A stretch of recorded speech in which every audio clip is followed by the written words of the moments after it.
Okay, should be live here. Making sure that Facebook is catching up. Alright, Facebook is caught up.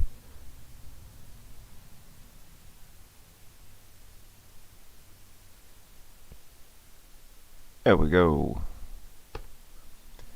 Make sure OBS is behaving itself. OBS is behaving itself. Let's hop in. So where were we? I should start keeping track of where we were. Alright.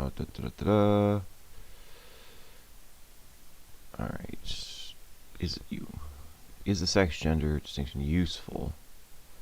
I think this is where...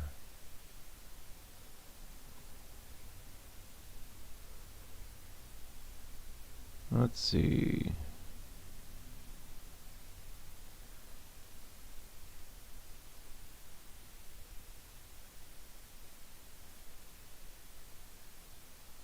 Okay, I think here we are. There you go. 3.3. Are sex and gender distinct? In addition to arguing against identity politics and for gender performativity, Butler holds that distinguishing biological sex from social gender is unintelligible. For her, both are socially constructed. If the immutable character of sex is contested, perhaps this construct called sex is as culturally constructed as gender. Indeed, perhaps it was always already gender, with the consequence that the distinction between sex and gender turns out to be no distinction at all. Butler is not alone in claiming that there are no tenable distinctions between nature, culture, biology, construction, and sex gender. See also Anthony, 1998, Gatens, 1996, Gross, 1994, Prokhovnik, 1999.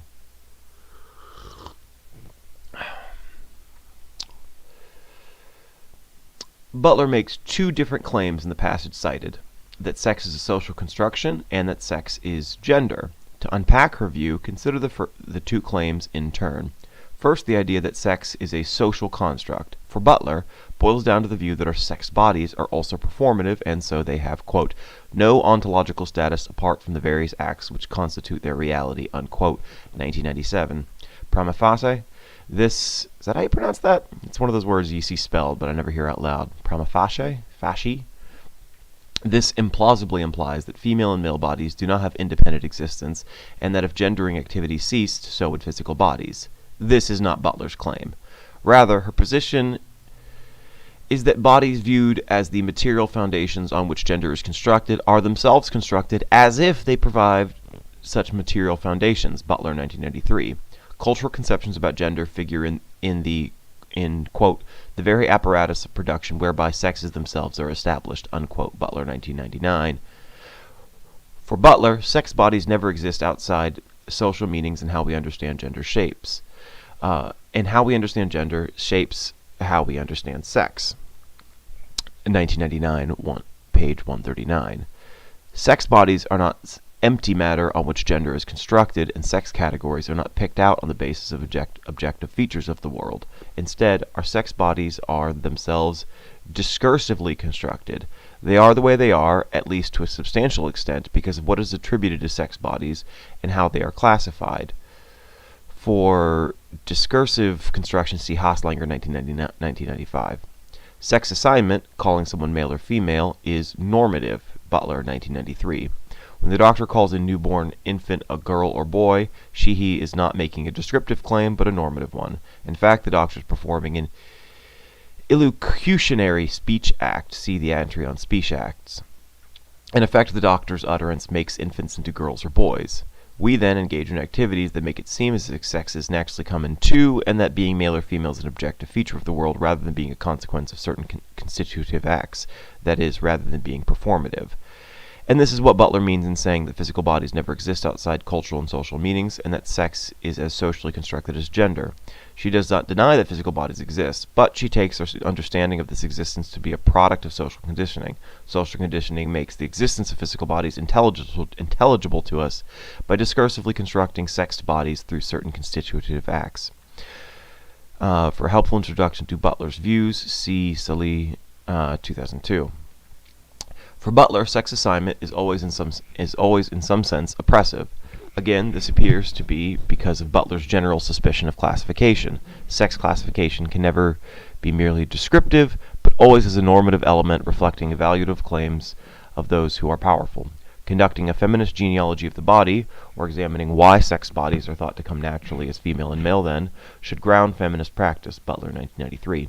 Feminists should examine and uncover ways in which social construction and certain acts that constitute sex shape our understandings of sex bodies, what kinds of meanings bodies acquire, and what practices and illocutionary acts, illocutionary speech acts make our, quote, make our bodies, unquote, into sexes.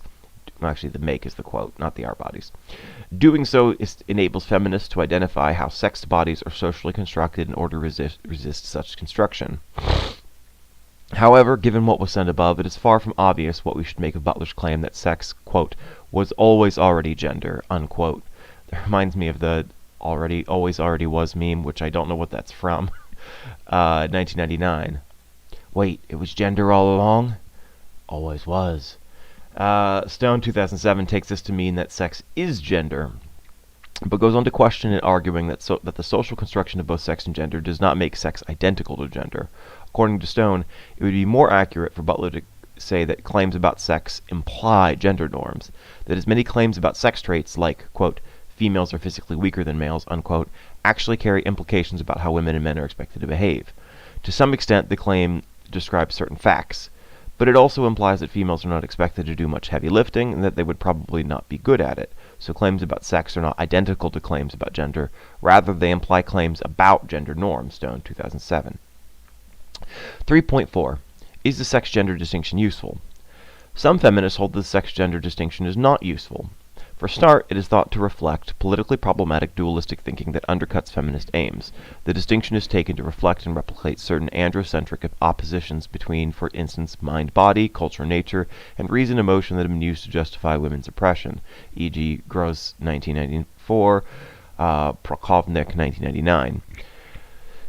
The thought is that in oppositions like these... Hold on, can I operate the mouse with my left hand? Oh, that's weird.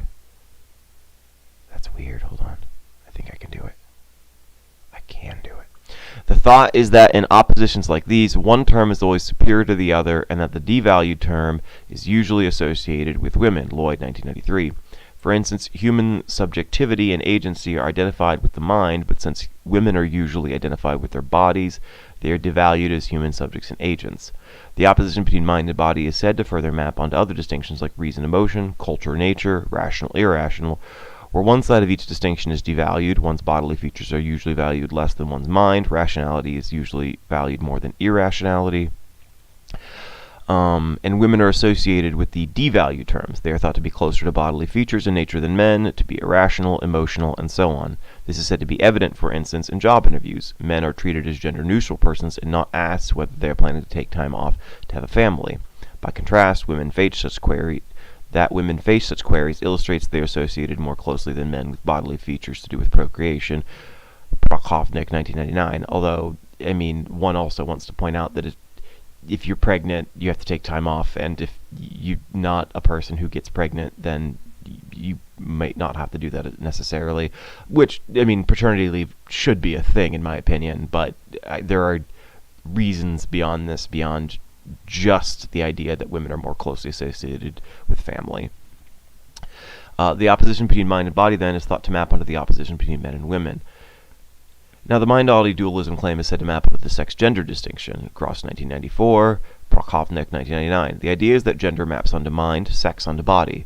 Although not used by those endorsing this view, the idea is that gender maps onto mind, sex onto body. Okay, I kind of understand what they're saying here. Although not used by those endorsing this view, the basic idea can be summed by the slogan, quote, gender is between the ears, sex is between the legs, unquote. The implication is that, while sex is immutable, gender is something individuals have control over. It is something we can alter and change through individual choices.